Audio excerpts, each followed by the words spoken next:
Welcome to this podcast from the Cranfield and Marston Vale Chronicle.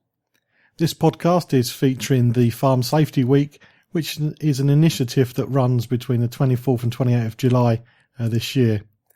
To explain what Farm Safety Week is, my guest is Stephanie Berkeley.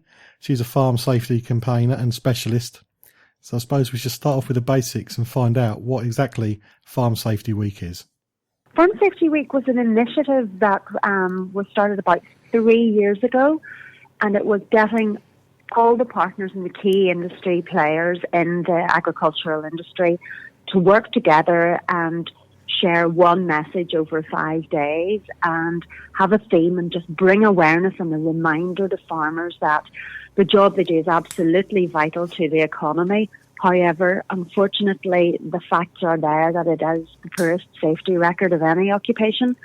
So what they're trying to do is just to get messages out there and hopefully create new ways for people to work safely and to think about the job that they have in hand in terms of the common mistakes that can be made, the pressures that are on them, and realising that, you know, a lot of the solutions are common sense, but as you very well know, sometimes common sense isn't that common. Is that what it is? It's just the pressure of getting the work done that's causing the problems? There's a lot of mitigating factors. I mean, you're talking about the pressures of weather.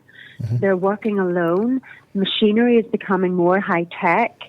There are things like livestock, which is infinitely unpredictable. I mean, that's the one thing you can't predict. You can try and mitigate the risks, but it's also that decision to take a risk, whether or not that's a major or a minor one, and that is something that is in the mindset of many farmers. Is the work risk? Is it worth it? Mm-hmm. And the thing is, what we try to remind them is that, you know, there are consequences if something happens. How is it going to affect your family? How is it going to affect your life going forward? If you have a life-changing injury, how's that going to affect the farm? So it's getting people to think about that. And it is just a reflection of the fact that, you know, the industry is where it is now. There are less people involved in it. However, there are still a lot of people going to work in the morning. There are 27 people that went to work in the morning and didn't come home at night.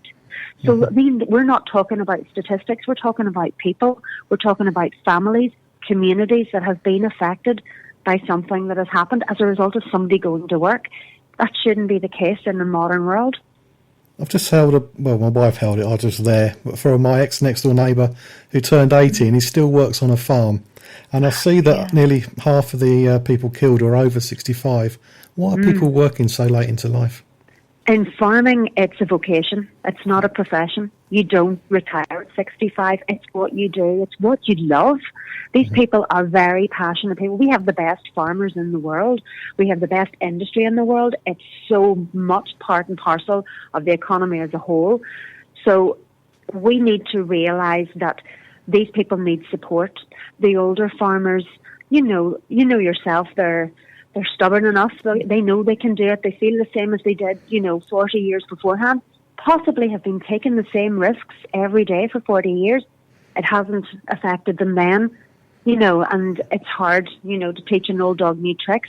But the good thing is the next generation that we're actually training in this Farm Safety Foundation, they have such a good attitude to farm safety that is supported totally by the National Federation of Young Farmers Clubs, who are training the guys who aren't at college. We're helping to train the ones who are at college. We're working together to develop training resources to get them to help the older farmers, to challenge the older farmers, because this is professional modern farming.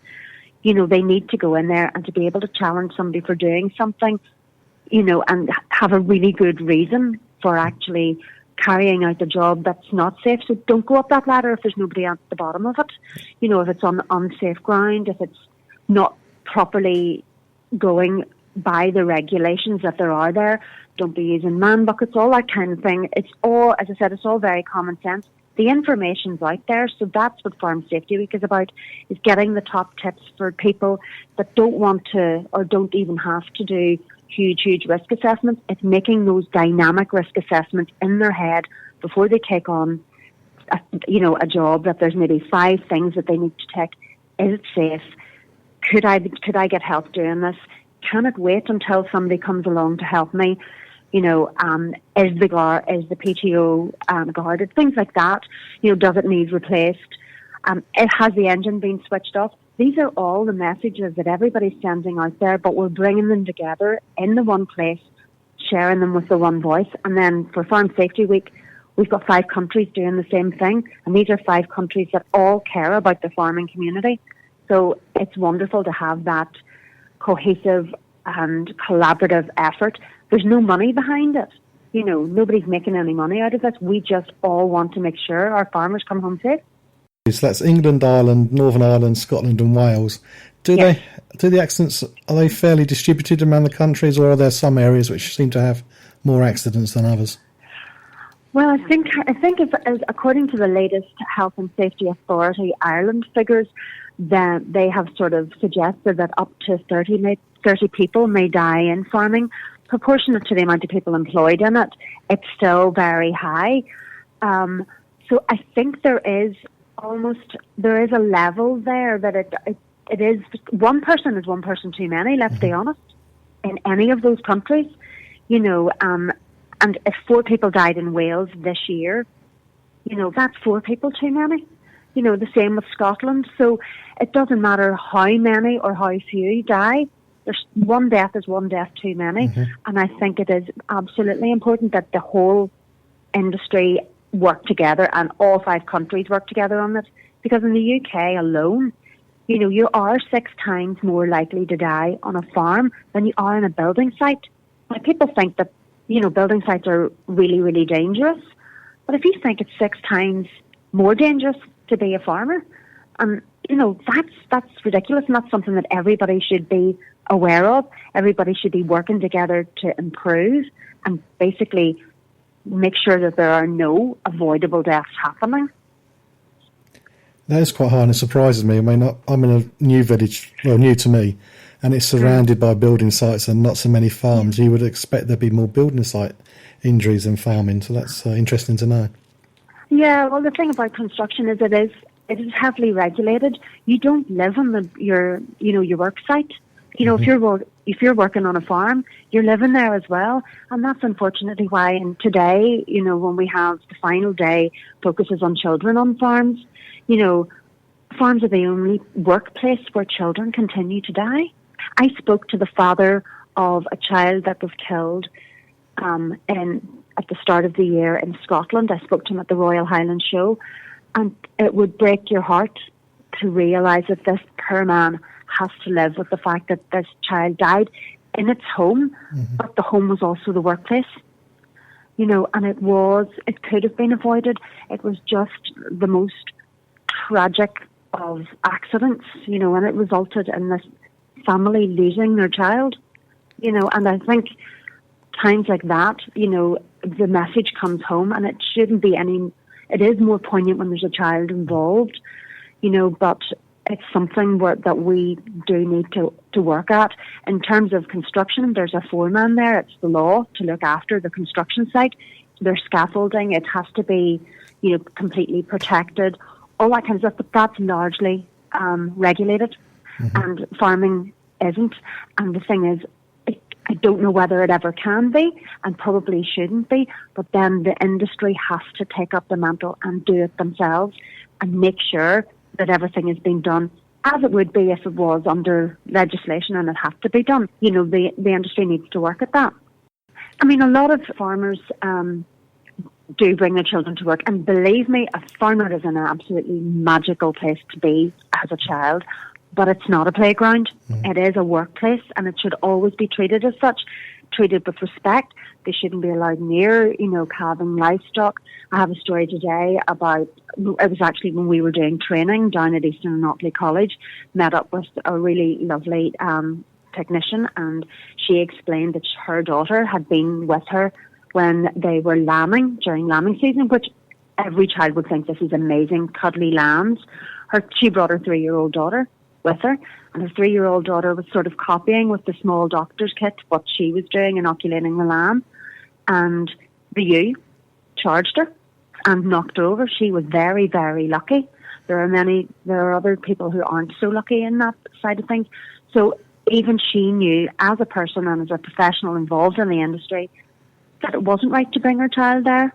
So it's doing things like making children aware from a very young age where they should be, where they're allowed, where they're not allowed, making sure that there are signs up for their friends that are visiting, so that letting the children know that they should be guiding their friends what is the right thing to do and what isn't, that this is a workplace, that we've done exercises at various shows where we've hidden children in and around a tractor and see how many we can hide around a tractor before the person in the cab actually sees one of them. And it would be frightening to think if you've got a group of maybe 8 or 9 year olds, you could probably get 11 9-year-olds hidden in and around the area of a tractor before the person in the cab actually notices one of them. So it's things like that. It's the visibility there. It's understanding where the children are, knowing where they are. Don't let them ride in the tractor with you. Don't let them on an ATV before they're 13 years of age. These things are governed. So it's little messages like that we're trying to feed out using Twitter and Facebook. The Northern Ireland Farm Safety Partnership have just brought out a fantastic video about livestock. Their messaging is amazing, and they're very generous in sharing their resources with the other farm safety partnerships in the other countries, which is great, you know. And the one they've just done on livestock is strong. It's, you know, it invokes thought, which is what we want it to do, you know. And they have other ones about children on farms and about livestock and working with machinery and all that kind of stuff. And it's all very relevant. So I do remember those. I do remember those public information films. It's just one of those things. You know, the broadcasters maybe aren't going to give you that airtime for nothing. Stephanie has shared an awful lot about Farm Safety Week, but what about if you want to know more information? How can we find out more? We have a website it's www.yellowwellies.org. We also have a Facebook page, which is Yellow Wellies Farm Safety Campaign. And by the way, the Yellow Wellies actually is a representation of who would fill your boots if something was to happen to you, which is a question that we ask our students. Mm-hmm. We also are on Twitter, and it's at Yellow Wellies UK. To keep up to date with news covering the Cranfield and Marston Vale area, visit cranfieldandmarstonvale.co.uk.